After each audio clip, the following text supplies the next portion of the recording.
That just provides and provides. That's how we do it. Okay. We'll finish it right here. Go ahead. Keep talking. Because this is good content. Yeah. So, yeah, it's about like how with women and the Shira Sevens and how you should be emotionally absent to get what you want. It's very similar to like the red pill culture. How with men, it's, you know, don't be open, don't be vulnerable, just be stoic, get paid, and, you know, don't care. But that's the thing. How do you even do that? How does a woman even, like, you get what I'm saying? Because isn't most men only in it to get in between your legs? Mm-hmm. So how do you give up that area of yourself and be emotionally abstinent? It's just people do it. Again, it's a form of, like we said, tricking. Like, it's a lot of like sex work culture is now integrated into dating culture, and people feel like, oh, you know, you better get something out of it, so in case he does something, in case he moves crazy, you know that you've gotten something out of it, which is the money. And then now you're technically still selling yourself, but just in a different way for like maybe a reality of you being hurt. Like, all of it is avoidance. Like, it's just strictly avoidance, and it's about not putting your cards on the table. I think that's what a lot of these online dating advices do, is just how can you benefit from people in like this really crazy way, but then still depend on people at the same time, because you're still dependent on, with men sexually, you're still dependent on women fulfilling your desires, you know, and that's dependent. For a man, you're dependent on a man to provide for you and kind of show up for you in a way that's like not emotional, but then you're still you're desiring things, but you're finding like loopholes to get around it, which still at the end of the day leaves you empty. Like, none of it keeps you warm. None of it, you know, none of it's like works with longevity. When you have children, all those things, what are they going to see? Like, oh, I was just bringing a whole bunch of women around, didn't care about mom's feelings, didn't care about her well-being. Oh, mom was just using that for money and just using him, didn't care about his well-being. Just what can she get? What can he get? It's just a bunch of weird exchanges that it doesn't give you anything. No. And I think the red pill community, I'm not going to say we because I'm not in that. The red pill community, I think they give men the wrong advice. Yeah. Like, they tell men to do things that you should be doing point blank, period. Just common sense. I shouldn't have to tell you to get off your ass. I shouldn't have to tell you to probably go make some money. You should probably try working towards getting out your mom's house. These are like rinse and repeat, but y'all look towards these red pill people like they're gods, like they're telling you like literally like God sent messages sent from heaven. Like, no, it's common sense. Y'all need to actually go heal, like go figure out your like dynamics, family dynamics, childhood traumas, learn your love language. When y'all be in y'all 40s not knowing how to you don't even know how you show love yet. Like it'd be crazy. We don't be talking about the right things. Yeah. That's literally our problem. And then we wonder why so many men now are insecure. We still got this culture going on. It's crazy because when you think about it too, it's like you can really get stuck in that mentality. Like, there's people who never figure it out. Like, I've spoken to some people who are 80 something and they still have a certain mentality, and it's just like you have to choose to get out of it. You can't get stuck in it, because you'll be left with the consequence. Like, all the advice that people are giving you, and they might move on from the advice that they were giving you. They might completely change their mind, and then you are holding to all these old weights, all these old mentalities that you won't have anyone else to blame but yourself. That ass. I was just saying that too. It's like, man, majority of these red pill influencers and stuff like that, they don't even be having wives and like that. It'd be like, over time, it'd be like, okay, if you're going to be on the internet giving dating advice, I want to see in the next 2 years, you need to at least have something healthy. And because then it's like, what do you mean you've just been hoes for the last 8 years of your influencer journey, and you're giving men advice on how to heal emotionally when you're still moving from a hurt inner child. Like, men don't be knowing how to communicate, express themselves. Like, I don't even be asking people to be doing no crazy. Learn how to communicate, speak your mind, control your emotions. Like, little shit. that makes a big difference. Yeah. But that's not the culture. It's not. Everybody, I said this in another one of my videos. Everybody, for the men, everybody's trying to be a pimp and all this other type of shit. They don't even know what that word means. Majority of them don't even know what it means. Second, they don't. Why do you want to be a pimp?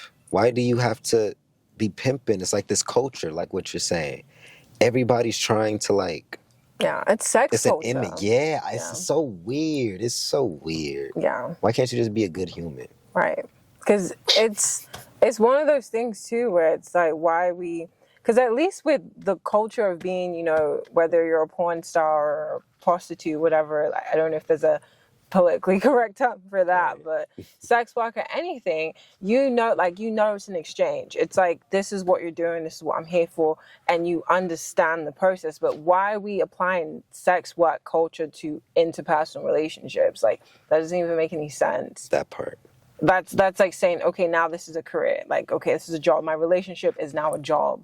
And then you know, it's your relationships are meant to be jobs. Like, and there's this whole talk about it's work. And it's like, life is work. Like, why are we making things heavy when we can make it light? It's ridiculous, because we're here to build connections for real, and you can build connections in different ways. You have your connections at work, you have connections with your business, you have connections with, you know, a customer, you have connections as a consumer. Everything is a connection. It's just different. So it's about placing it in the right space. You're not meant to bring your entire personal life to your job, you know, and vice versa. Like, you have layers. And I think people struggle with layers. They struggle with the nuance. They like the simplicity. So they just connect things that don't really make any sense to connect. No. That's actually so real. People don't approach relationships like relationships at all. Like, let me get to know this person, you know, what are they about? What do they or do they not like? Are we even compatible? First instinct from most men, they going off they lust. First instinct. And the moment a man accepts his lust, every action afterwards is with the intent of getting him to that goal. Yeah. And it's like, you can't see things and that way. Like, even when it comes to women, when it comes to, especially when you get up there in age, like with marriage, like, I know, like, you're taught to view, like, you know, you should have an intention with your relationships. But if you just meet someone like day one, you're like, okay, is he going to be a husband? Like, you're creating all these filters to actually connect properly. So it's like a flip side to me, like, emotionally, as it comes to lust, in my opinion. Yeah. So y'all saying y'all get attached too quick? Yeah, getting attached and creating an image too fast. And then you have this image, and then the guy doesn't give the entire image, you know, you check out, when really that might be the wrong move. In the same way that lust can be, like, you can be so into, like, oh, I want to get with this girl, but then she might not be it, like, long term, and you've already jumped the gun. And women can do that too with, like, men, where they'll see a guy and think, well, I want to be married, I want these relationships, and it's anxiety. And then you're putting a man in a space he may not need to be at. Like, whether it's bad or good, it can flip either way. Yeah. No, you hit it dead on the thing. Yeah. You hit it dead on the thing.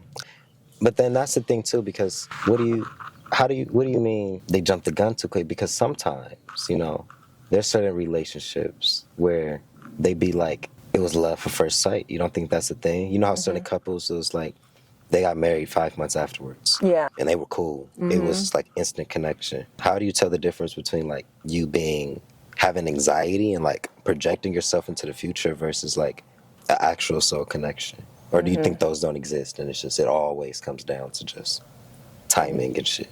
I think it's timing, but timing can be day 1, it could be day 10. Like, everyone's timing is different. So that's why I feel like there's couples where first link, they know, and then there's couples who take time. So it unravels just like anything else. Like, everyone doesn't do things the same age, the same period of life. So I think it also applies to lust. There's some men that they'll find some woman very attractive, they'll jump the gun too fast, but it doesn't necessarily mean that the woman might not be right for them either.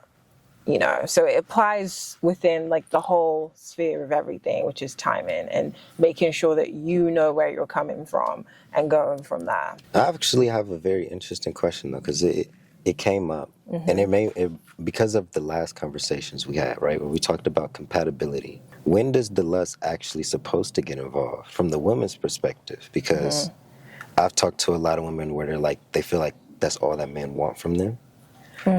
But then there's other women who's like, they feel like just men don't come up to them general. You feel me? And then that confuses a lot of men too, because they don't know when to make that move. There's a lot of men who are insecure because they don't know how to actually introduce that topic.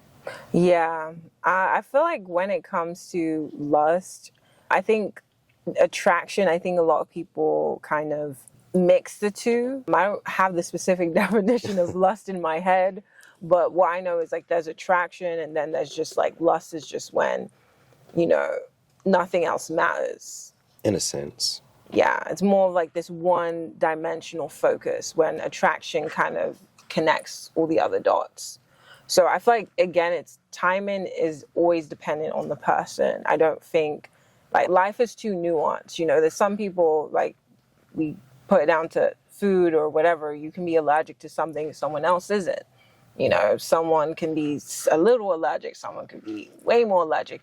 There's certain templates that we work with internally that we know makes sense for us and that we know doesn't. So I feel like lust, again, is just all of it ties to self-trust, like knowing for yourself. I trust myself to be okay with whatever result comes from this action.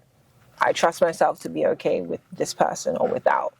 So I think a lot of people are they don't trust how they're going to respond to the possible consequence, whether it's positive or negative. So it's more about like that internal compass of knowing that it's okay, whatever step I make. And if you make the mistake, you make the mistake. And if it works, it works.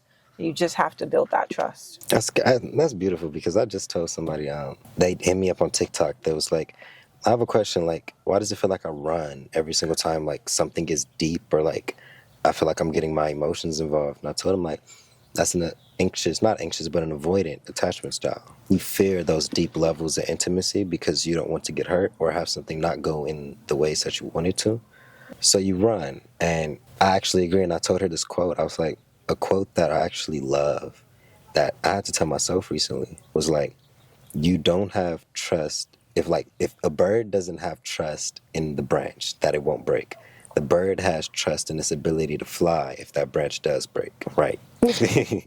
So that's just that kind of ties into what you're saying. Just trusting yourself more than other people and letting it happen. Like, if that's something you want, if that's something you don't want, trusting that and then acting upon it. But I feel like you always got to do it with a certain level of respect. Yeah. I'm not gonna lie, and I think that's where red pill and the type of stuff, they remove certain levels of respect, like decent humancy. Like, they'll start getting manipulative, they'll start lying, they'll start fabricating, and that's not even being true to yourself. Because if you trusted yourself, you wouldn't feel the need to lie. Exactly, and Right. It's honestly the dudes who really have it like that. They don't lie to get the things they want. Like, they don't have to make up all these stories. They don't have to do all these tactics. They're just them, and then people come. Like, you just have to have it like that, and you have to trust that you have it like that, and be okay with certain people not seeing you the way you see yourself. Like, I think people externally just be like, oh, I need people to see me, and I need to be seen this way. But it's like, you have to see all of you. You have to connect all of you, because that's really the root of where attraction can come from, you know. And you want people to be actually attracted to you, not through the deception, not through I have all this money and I have all these things and all this clout, just actually your personhood. But a lot of people, I think, aren't even attracted to their own personhood, so they need all the stuff. And there we go. That's facts. We're just getting, this is just a little quick game for y'all. Yeah.